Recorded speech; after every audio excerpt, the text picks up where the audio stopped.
Hello all. నేను Neerajana. Welcome to political point.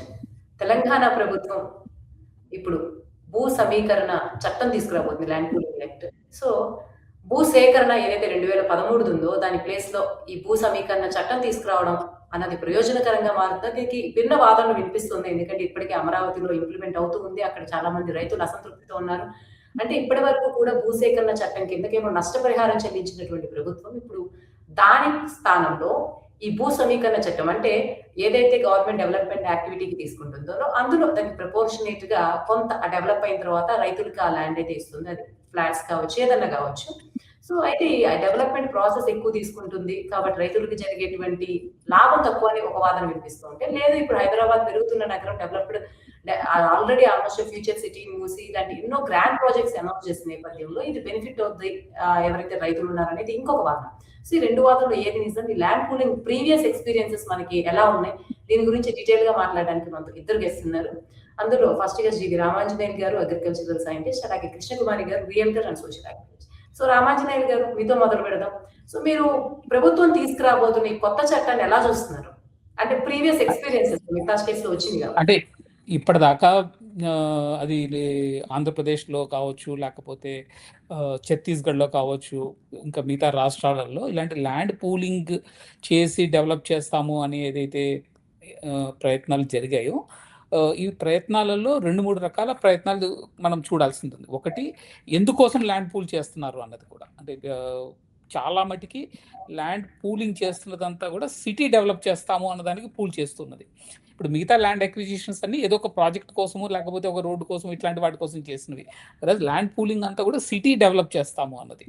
And when city develop చేస్తాము అనేది కేవలం ప్రభుత్వం చేతిలో ఉన్న విషయం కాదు. రెండోది, ఒక 5 సంవత్సరాల పరిధిలో జరిగేది కాదు. అంటే ఇప్పుడున్న ప్రభుత్వము తమ అధికారంలో ఉన్న సమయంలోనే జరిగేది కాదు. అధికారం మారొచ్చు, తర్వాత మిగతా సోర్సెస్ నుంచి రావాల్సిన డబ్బులు రాకపోవచ్చు, తర్వాత ప్రజలు కూడా తమ ప్రయారిటీస్ మార్చుకోవచ్చు. అంటే అభివృద్ధి అంతా ఇటువైపు అవుతుంది అనుకున్నప్పుడు అభివృద్ధి యాక్చువల్గా రెండో వైపు జరిగే అవకాశం కూడా ఉంటుంది. ఇవి ఇప్పటిదాకా ఉన్న అనుభవాలు. ఉదాహరణకి మీరు ఛత్తీస్గఢ్ తీసుకున్నాం అనుకుంటే గిన, రాయ్పూర్, ఛత్తీస్గఢ్ ఏర్పాటైన తర్వాత నయా రాయ్పూర్ అని ఒక కొత్త సిటీ బిల్డ్ చేద్దామని అనుకున్నారు, క్యాపిటల్ సిటీ లాగా. వాళ్ళు సెక్రటేరియట్ ఇవన్నీ కట్టిన తర్వాత మిగిలిందంతా ప్లాట్లుగా మిగిలిపోయాయి. ఈ రోజు కూడా అవి జస్ట్ ప్లాట్ల లాగానే ఉన్నాయి. అమరావతి కూడా మనం చూసాము, ప్రభుత్వం మారిన తర్వాత మొత్తం అసలు అమరావతి డంప్ అయిపోయింది. గవర్నమెంట్ వచ్చిన తర్వాత మళ్ళా చేస్తామంటున్నారు. ఈ గవర్నమెంట్ తర్వాత వచ్చే గవర్నమెంట్ మళ్ళీ కంటిన్యూ చేస్తుందో లేదో తెలియదు. ఎందుకంటే సిటీ ఎప్పుడూ కూడా కొన్ని దశాబ్దాల మీదుగా బిల్డ్ అయ్యేది, కేవలం ఒక 5 సంవత్సరాలలో జరిగేది కాదు. రెండోది, ప్రజల అవసరాలను బట్టి కూడా బిల్డ్ అయ్యేది. ఏంటి, ఈ 2 కారణాల వలన ల్యాండ్ పూల్ చేసి సిటీ బిల్డ్ చేస్తాము అనుకునే ఎఫర్ట్స్ ఫెయిల్ అయిన ఛాన్సెస్ చాలా ఎక్కువ ఉన్నాయి. ఇప్పుడు ఉదాహరణకి నేను ఒక ఎకరం ఇచ్చిన తర్వాత నాకు ఒక 600 గజాలు ఇచ్చారనుకోండి. దాంట్లో ఇచ్చిన తర్వాత అటు నేను వ్యవసాయము చేసుకోలేను, ఈ 600 గజాలకి ధర పలకకపోతే నాకు వచ్చే లాభమే ఉండదు. సో ఇది జరిగే పరిస్థితి ఉంది. కొన్ని ప్రాంతాలలో పెరగొచ్చునేమో కానీ చాలా పెద్ద ప్రాంతాలలో పెరగటం చాలా కష్టము. మనం హైదరాబాద్ తీసుకున్నాం అనుకుంటే అంటే ఇప్పుడు ఈ ప్రయత్నం అంతా కూడా ఎక్కడ జరగబోతోంది, ఓఆర్ఆర్ అండ్ ఆర్ఆర్ఆర్ మధ్యలో జరుగుతుందని కదా. అంటే ఇప్పుడు ప్రయత్నం అంతా కూడా ఈ రెండింటి మధ్యలో జరుగుతుంది. మొత్తం జనాభా అంతా కూడా ఇక్కడికి వస్తారు అన్నది ఎస్టిమేషన్. ప్రభుత్వము 2047 విజన్ అని ఒకటి రిలీజ్ చేశారు కొద్ది రోజుల క్రితం. మీరు అది చూస్తే గిన 40 లక్షల మంది ఈ ప్రాంతంలో నివసిస్తారు అన్నది. అంటే ఈ 4th సిటీ అని, ఫ్యూచర్ సిటీ అని ఏదైతే బిల్డ్ చేస్తున్నారో 40 లక్షల మంది అక్కడ నివసిస్తారు అన్నది అంటున్నారు వాళ్ళు. 40 లక్షల మంది అడిషనల్ జనాభా హైదరాబాద్కి వస్తారని అనుకోవటము వచ్చే 10 సంవత్సరాలలో జరిగే పని కాదు. వచ్చే 20 సంవత్సరాలలో కూడా జరుగుతుందని అనుకోవట్లేదు. అది చాలా కష్టమైన విషయం కావచ్చు. రెండోది ఏంటంటే, ఇప్పటికే మొత్తము తెలంగాణలో సగం మంది 48% ప్రజలు హైదరాబాద్లో ఉన్నారు. ఇప్పుడు సగం మంది ప్రజలు, ఈ సగం మంది ప్రజలు హైదరాబాద్లో ఉండి 2% భూమిలో 50% ప్రజలు ఉన్నారు. దాన్ని మళ్ళీ ఇంకా ఎక్స్పాండ్ చేస్తాము, దీని మీద ఇంకా ఒత్తిడి పెంచుతాము అనుకుంటే వచ్చే పరిణామం చాలా తీవ్రంగా ఉంటుంది ఎన్వైరన్మెంట్ మీద. సో ఇవన్నీ దృష్టిలో పెట్టుకోకుండా ఊరికనే ఇక్కడ ల్యాండ్ పూల్ చేస్తాము అనుకుంటే గిన పూల్ చేసిన తర్వాత ల్యాండ్ ఇచ్చిన వాళ్ళు చాలా నష్టపోయే పరిస్థితి ఉంటుంది. అంటే ఈరోజు ఎకరం తీసుకుంటే గిన ఈ ప్రాంతంలో దాదాపు ₹1,00,00,000 దాకా ఉందనుకోండి. ఎక్స్పెక్టేషన్ ఏంటంటే నెక్స్ట్ 5 సంవత్సరాలలో అది 2 3 అవుతుంది. 600 గజాలకి అంత రేట్ వస్తుంది అన్నది ఉండాలి కదా. కానీ అంత అయ్యే అవకాశం అయితే ఉండకపోవచ్చు. ఇప్పటికే కట్టిన ఇల్లులు చాలా ఖాళీగా ఉన్నాయి హైదరాబాద్లో. సిటీ అంత ఎక్స్పాండ్ అవుతుంది అనుకోవడం కష్టం. రెండోది, ఎప్పుడు కూడా ల్యాండ్ అక్విజిషన్ గురించి, ల్యాండ్ పూలింగ్ గురించి మాట్లాడుతున్నారు కానీ అసలు యాక్చువల్గా ల్యాండ్ యూజ్ పాలసీ ఒకటి కావాలి రాష్ట్రానికి. అంటే మనకి ఎంత భూమి ఉంది, వ్యవసాయానికి ఎంత భూమి కావాలి, తర్వాత మిగతా వాటర్ బాడీస్కి వాటికి ఎంత భూమి కావాల్సి ఉంటుంది, రోడ్లకి బిల్డింగ్లకి ఎంత కావాల్సి ఉంటుంది, ఆ తర్వాత ప్రజలు నివసించడానికి ఎంత కావాల్సి ఉంటుంది. అంటే ఈ స్టడీ ఏమీ లేకుండా ఊరికినే మనము సిటీ పెంచుకుంటూ పోతాము అనుకుంటే అది చాలా నష్టదాయకమయ్యే పరిస్థితి అయితే రావచ్చు. సో రామాంజనేయులు గారితో మీ ఒపీనియన్ మీరు చెప్పారు. దీన్ని ప్రీవియస్ లెర్న్డ్ లెసన్స్ కూడా చెప్పారు. కృష్ణ కుమార్ గారు ఇవన్నీ విన్న తర్వాత మీరేం ఫీల్ అవుతారు? ఎందుకంటే మీరు రియల్టర్ కూడా కాబట్టి, సోషల్ యాక్టివిస్ట్ తో పాటు మీరు ల్యాండ్ డెవలప్ అవడం, దీని ఒక బిజినెస్ మోడల్ గా కూడా చూసేటువంటి దృక్పథం ఉంటుంది కాబట్టి రియల్టర్ గా మీరు ఎలా సోషల్ యాక్టివిస్ట్ లో ఈ రేర్ కాంబినేషన్ లో మీరు ఎలా చూస్తున్నారు ఈ యాక్ట్? అంటే ఎప్పుడు కూడా పేపర్ మీద ఉన్నదానికి రియాలిటీలో డిఫరెన్సెస్ ఉంటాయి. ఆ డిఫరెన్సెస్ ని సార్చ్ అవటం చూశాను, నాకు అర్థమైంది. పైగా ఇంకొకటి ఏంటి అంటే ఇకాలజీ దెబ్బతింటది, ఎన్విరాన్మెంటల్ ప్రాబ్లమ్స్ వస్తాయి, అంటే ఆ బ్యాలెన్స్ తగ్గుతుంది అనేది సార్ వ్యక్తపరిచారు. వాటి గురించి చెప్పగలిగేంత నైపుణ్యం అయితే నా దగ్గర లేదు. కానీ జనరల్ గా చూసుకుంటే ఇప్పుడు ఈ 850 ఎకరాలు అంటున్నారు ఒకసారి, 650 ఎకరాలు అంటున్నారు ఒకటి. ఈ 650 ఎకరాలే అనుకుందాం పోనీ.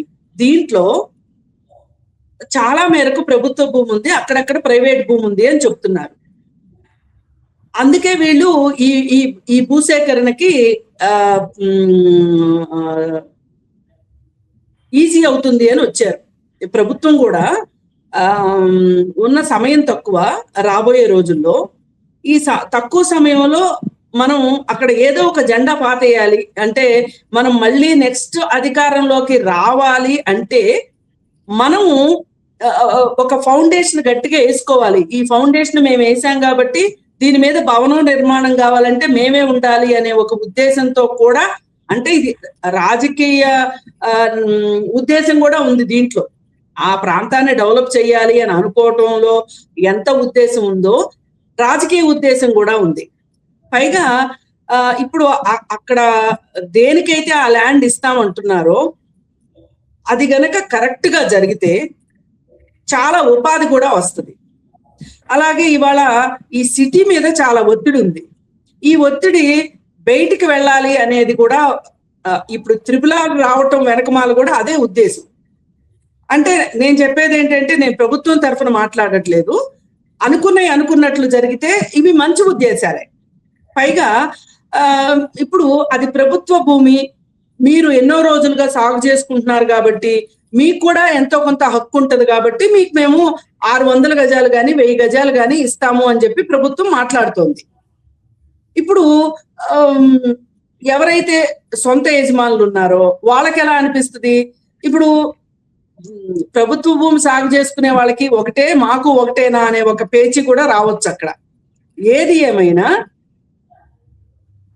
మన దేశంలో రాజ్యాంగం ప్రకారం కావచ్చు, ఏదైనా సరే భూమి మీద ఎప్పుడైనా సరే ప్రభుత్వాలు ప్రజోపయోగం కోసం, అంటే సింపుల్ గా చెప్పాలంటే లోక కళ్యాణార్థం తీసుకోవాలి అంటే గనక నేను ఇవ్వను అనే హక్కు, అంటే కాసేపు దించుకున్నా, కోర్టులో వేసినా, బెటర్ బెనిఫిట్ కోసం అడిగినా, ఏం చేసినా గానీ చివరికైతే ఇవ్వక తప్పదు అనేది కూడా ఒక వాదన ఉంది. అది ఎంతవరకు డెమోక్రటిక్ అనేది నేను మాట్లాడను కానీ ఉన్నది. మరి ఈ పరిస్థితుల్లో మనం ఏదైనా ప్రభుత్వము ఒక పరిశ్రమ పెట్టాలి అన్నా, లేకపోతే ఏదైనా ఒక జోన్ గా క్రియేట్ చేయాలి, దాన్ని SEZ చెయ్యాలి అన్నా గానీ భూమి సేకరణే చాలా పెద్ద ప్రళయం లాగా ఉంది వాళ్ళకి. ఇప్పుడు భూసేకరణ చట్టము 2013 ప్రకారం ఇవ్వాలి అంటే గనక రైతులకైతే ఆ కార్డు వాల్యూలో ఉన్న దానిలో 4 ఇంతలు, పట్టణాల ప్రాంతం కిందకు వస్తే, అర్బన్ ఏరియా కిందకు వస్తే 3 ఇంతలు ఇవ్వాలి కాంపెన్సేషన్ అనేది ఉంది. ఈ కాంపెన్సేషన్ ధన రూపంలో ఇవ్వాలి అంటే గనక ప్రభుత్వాలకి తలకు మించిన భారం అవుతుంది. దాని వల్లనే ప్రాజెక్టులు లేట్ అవుతున్నాయి. మనం నిర్దేశించుకున్న లక్ష్యాలు ఆలస్యం అవుతున్నాయి. అందుకని ఏం చేశారు అంటే ఈ ల్యాండ్ పూలింగ్ అనే దాన్ని, సమీకరణ అనే దాన్ని తీసుకొచ్చారు. అంటే మిమ్మల్ని అభివృద్ధిలో భాగం చేస్తాము అనే ఉద్దేశం లో ఈ కొత్త కాన్సెప్ట్ పట్టుకొచ్చారనమాట. ఇప్పుడు దానికి వాళ్ళు ఎగ్జాంపుల్స్ ఏం చెప్తున్నారు అంటే, మేము ఉప్పల్ బాగా ఎత్తులో ఇచ్చాము, ఇంకో చోట ఇచ్చాము, ఇంకో చోట ఇచ్చాము, మేము అలాగే డెవలప్ చేస్తాము అని చెప్తున్నారు.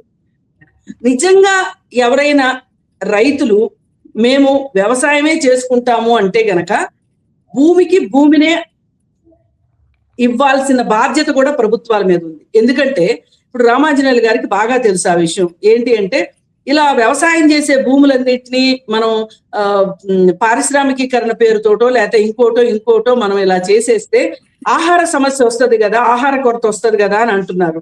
అందుకోసం ఏంటంటే కొంచెం దూరంగా అయినా సరే, ఎక్కడైనా సరే వ్యవసాయానికి అనువైన భూమి ఇస్తే వ్యవసాయం చేసుకుంటాననే వాళ్ళు వ్యవసాయం చేసుకుంటారు. లేదు మాకు ప్లాట్ ఉన్నా పర్వాలేదు అనుకున్న వాళ్ళు, ఇప్పుడు ఏదైనా మీరు చెప్పారు అంటే గనక అది వేగవంతంగా జరిగితే, ఇప్పుడు అమరావతి లాగా ప్రభుత్వాలు మారినప్పుడల్లా ఉద్దేశాలు మారితే గనక రైతులు నష్టపోయే అవకాశం ఉంటుంది. అట్లాంటి దానికి అవకాశం లేకుండా మీరు దాన్ని చట్ట రూపంలో తీసుకుని వచ్చి అట్లా చేసేటట్లయితే తప్పులేదు. కానీ మళ్ళీ మనకి ఉపాధి అనేది కూడా ఉంటుంది, అది గుర్తుపెట్టుకోవాలి. ఈ ఉపాధి కోసం ఇట్లాంటి ప్రాజెక్టు తీసుకొస్తాము, దాన్ని అక్కడ ఒక పెద్ద పరిశ్రమను తీసుకొస్తాము అని ప్రభుత్వం పలానా దానికి మేము ఇస్తున్నాము, అంతేగాని అదేదో ఒక ఎమ్మెల్యేలకో ఎంపీలకో ఇళ్ల స్థలాలకో ఇంకోటో ఇవ్వట్లేదు అనేది కొంతవరకు పర్వాలేదు అనిపిస్తుంది.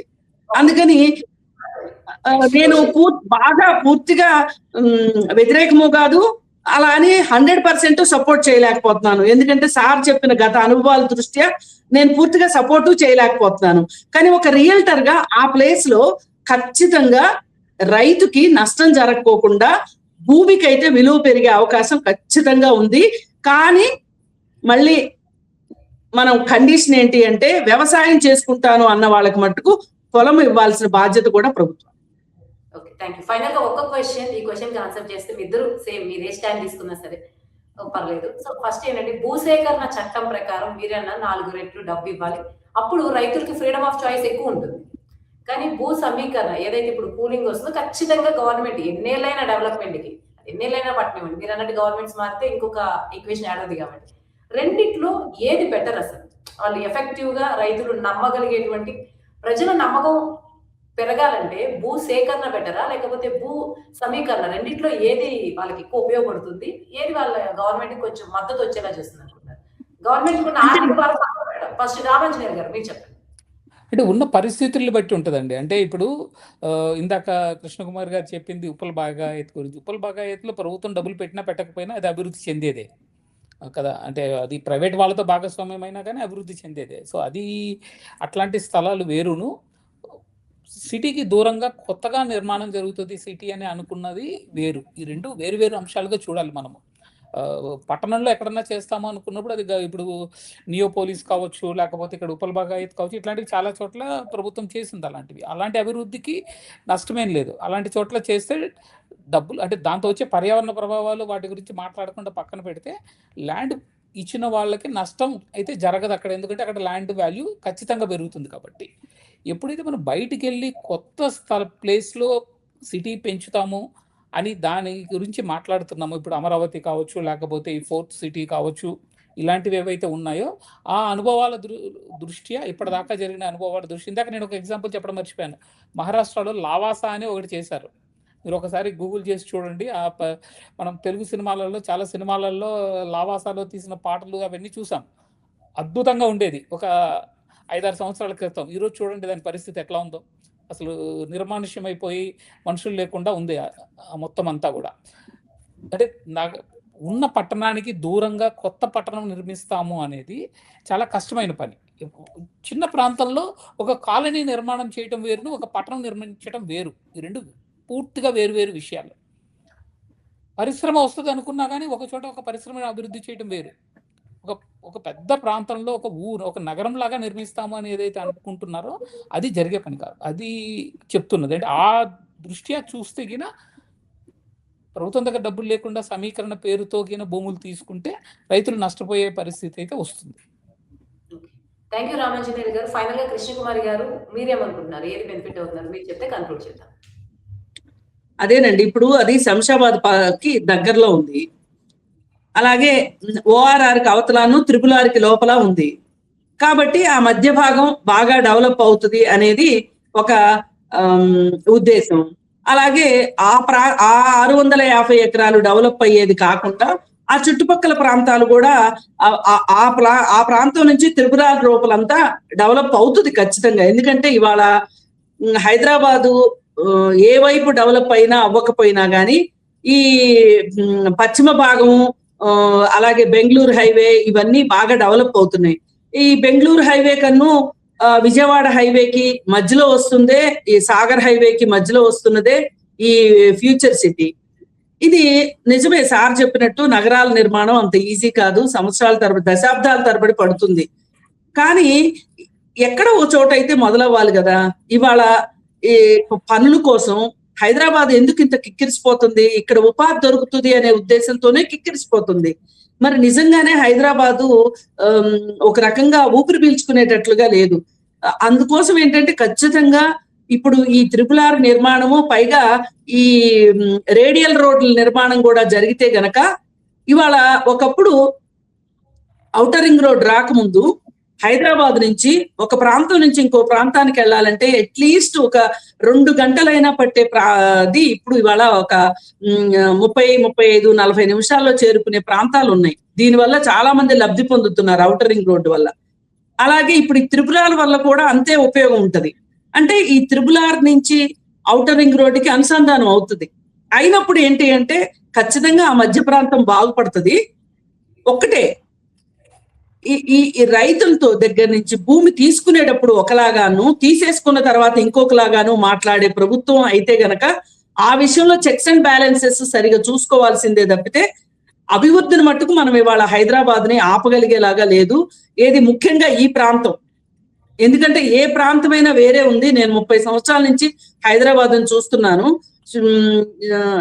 ఏదైనా కానీ కొంచెం టైం పీరియడ్ లేట్ అయిందేమో కానీ వస్తుంది అనుకున్న డెవలప్మెంట్ ఖచ్చితంగా వచ్చింది. ఒకవేళ విజన్ 2020 ప్రకారం ఏదైతే ఆ రోజు పెట్టుకున్నారో ఆ లక్ష్యం ఇవాళ 26కి ఇప్పుడు నియోపోలిస్ వచ్చింది అంటే ఆ మధ్యలో ఉన్న ప్రాంతం డెవలప్ అవ్వబట్టే నియోపోలిస్ కి అంత అభివృద్ధి వచ్చింది నియోపోలిస్ కి. అందుకని ఏంటంటే నేనైతే అభివృద్ధి విషయంలో కొంచెం నాకు పైగా నేను వ్యాపారంలో ఉన్నాను కాబట్టి నాకు కొంచెం పాజిటివ్ నేచర్ ఎక్కువ. ఖచ్చితంగా డెవలప్ అవుతుందనే అనిపిస్తుంది నాకు. అంటే ఈ మధ్య కూడా నేను ఆ ప్రాంతం అంతా వెళ్ళి చూసి వచ్చాను, ఎలా ఉంది ఏంటి అసలు నిజంగా ఈ రేవంత్ రెడ్డి గారు చెప్పేది జరిగే పనేనా జరగని పనేనా ఏంటి అనేది చూసి వస్తే ఒక యాక్టివిటీ అయితే ఉంది. ఒకప్పుడు సమయాభావం ఉన్న ఒక మాట చెప్తాను. శ్రీశైలం రోడ్ లో మ్యాక్ సిటీ అని ఇండిపెండెంట్ హౌసెస్ కట్టి అమ్మారు. అయితే ఆ రోజుల్లో చాలా చౌక కూడా. నేను రియల్ ఎస్టేట్ లో ఉన్న నేనే ఏమనుకున్నాను, ఇక్కడ దాకా ఎప్పుడుకు రావాలి, అలా కొని పడేసేయటమే అవుతుంది అని చెప్పి నేను ఆ ప్రాపర్టీ మీద ఇంట్రెస్ట్ చూపించలా. అది ఇప్పుడు మొన్న వెళ్ళి నేను చూస్తే అసలు గుర్తుపట్టలేనట్లుగా మారిపోయింది. మళ్ళీ ఆ తర్వాత ఇంకా కొంచెం ముందుకెళ్తే బటర్ఫ్లై సిటీ, అది అంతే చాలా జనావాసాలు వచ్చేసారు. ఇప్పుడు ఇవాళ సిటీలో చాలా మంది, అంటే సిటీలో ఉండాల్సిన అవసరం లేదు అనుకున్న వాళ్ళు మటుకు ఈ ఔటర్ రింగ్ రోడ్ వచ్చిన దాని వల్ల వెళ్ళిపోతున్నారు బయటికి డబ్బులు ఉన్న వాళ్ళు.